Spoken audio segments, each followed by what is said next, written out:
And now, here with another designated podcast are Teddy and JJ. Hey everybody, it's JJ and Teddy Allen. That's right. It's back for another podcast, which we haven't had in a while. Sorry about that. I've been on strike. Oh, is that what it is? Yeah, I finally talked to Human Resources. We're back good now. All right, well, good. Glad to have you back, Thank Teddy. you. We got to make a statement. It is obviously our favorite time of year. I mean, I started college football is close, but man, you can't beat this. This is Masters Week. Baseball, which unfortunately started too soon, but it's still going on. NCAA basketball, it is so great. It'd be even greater if the weather were a little better, but what the heck, you can't have everything.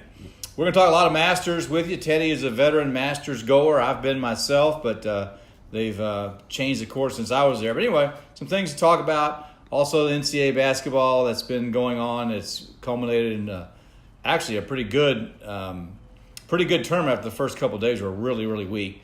Nevertheless, all those things to talk about. Glad you're with us on the podcast brought to you by DesignatedWriters.com. Frequent it. And there's some of this stuff is there. There's actually some pretty good stuff to scrutinize there. You want to start with basketball real quick? Yeah, let's just get this out of the way. Good.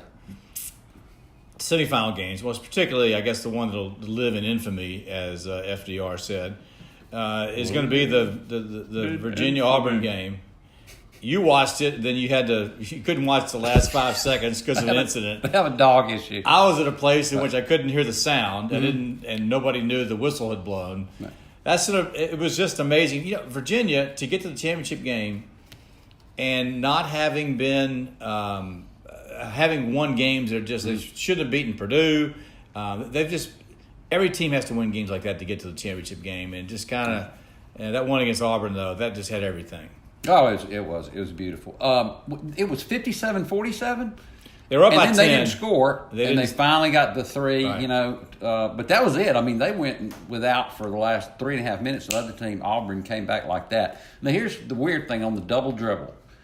When the kid double dribbled, I said double dribble. I was sitting out here by myself. You thought it? And I said, he double dribbled. And then I said, I must have seen that wrong. But I physically, audibly said it to nobody. Well, yeah, I mean, you're the 0.1% of people. I mean, even the CBS guys, Kellogg and Kenny Smith and Barkley, all said, good thing we weren't refereeing because we didn't see it either. Didn't pay any attention to it. So I said, the kid must have hit it, knocked it away from him. Yeah. I saw it wrong. But I said, that's a double dribble. And immediately got a text from our old friend, Tommy Canterbury. Not immediately because it takes him a minute to pop it in there. Especially him. Yeah. But anyway, he recognizes it as well. Wonderful game. All 4 regional finals last weekend were spectacular. And let's see, 30 years ago now would have been the most recent time a game like that ended on free throws. Oh. And that was the Rumel Robinson game. Yes, still the two greatest regional or final other than Doug Collins in the Olympics in '72, the two greatest, most pressurized free throws ever made. And if you talk about bad refereeing calls, that's the worst refereeing call ever made. John Clougherty and the good call. Just terrible. Just terrible. Brutal. And you made a point that on the double dribble, the Auburn guy, if you call everything, probably fouled him before the non-call double dribble. And the thing I thought is that the referee is knowing that they're going to foul. Yeah. So he's looking for a foul. He's just looking for a decent foul. I mean, that's all they're thinking about. I mean, it happens. Right. Don't get underneath the guy. I mean, just don't that foul was him. Obviously a foul. Or make the free throw. The Auburn guy missed the free throw. Make that one. It changes everything. A lot of people will say they weren't that pressurized free throws because really all they do is make 2 out of the 3.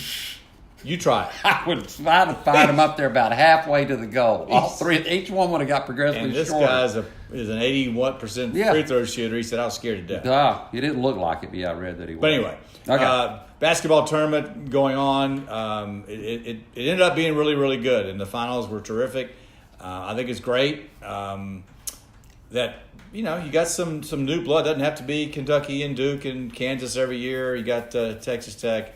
You got the Texas Tech and Virginia in the finals. Yeah, and real quick, and then we'll move on. But the 31 years ago was the 50-50 at halftime, and KU beat you were there. Oklahoma. I was there. So, and there's a story about it, but it really is the opposite of what this final's shaping up to be, what you said the over-unders. 120. Right. And they bet it down. It's down 117. Right.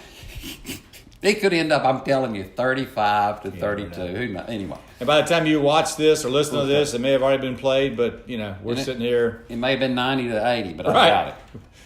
All right, and one of the great traditions in all of sports writing, as we used to know, was you leave the Final Four and you go to the Masters. Not quite the same for us anymore, but it is Masters Week. It used to be baseball was in the middle of that, and it kind of made for the greatest symmetry in all of sports. No question. Not anymore. But the Masters this week, and you're back at it again, and I know you're looking forward to going. Yeah, so y'all keep up with it at designatedwriters.com, and we'll tweet out and Facebook out and try to keep you up to speed. If you are going, like I know a quartet of guys who are going to be there tomorrow for the first time. They're very excited from over in Ruston. And if I were to tell anybody some places to go, and you'd be thinking, JJ, but the second shot on 2 and the second shot on 10 at the top of those hills, looking down at those traps and green, is spectacular. You can also go to one green.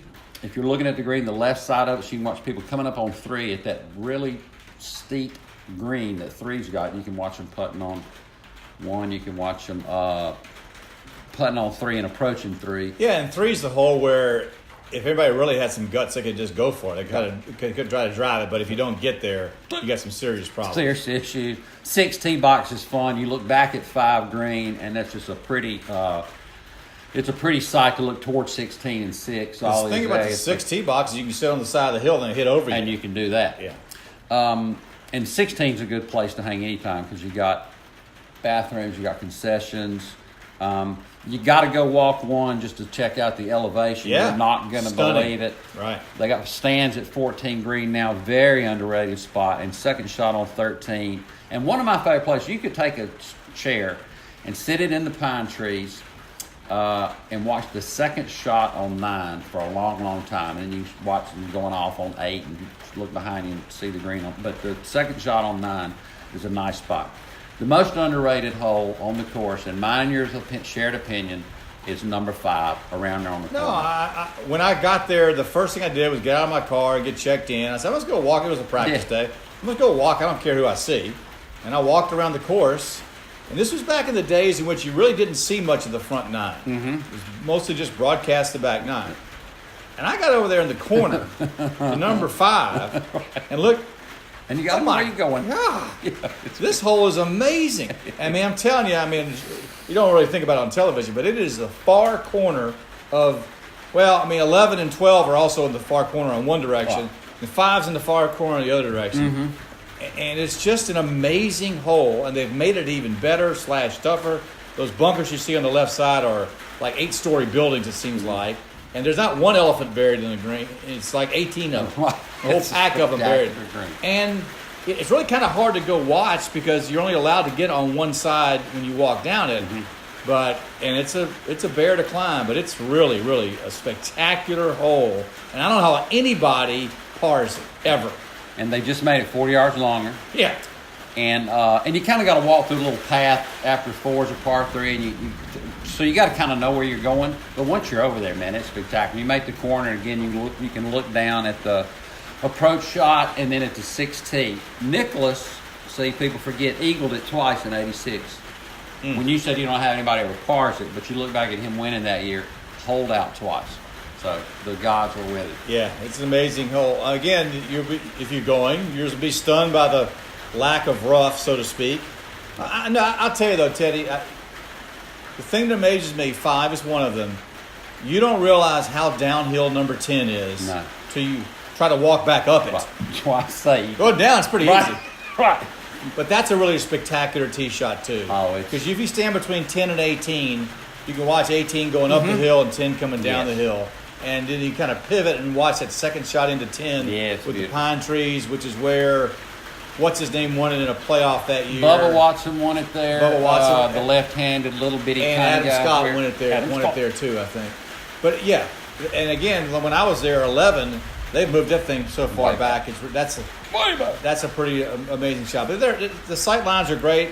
You know, you think the Masters is a stuffy, old, stodgy, bunch of old men. They're as nice as they can be when you get there. You see a guy in a green jacket, they go out of their way to help. Everybody's supposed to be on board. You got a job to do. And,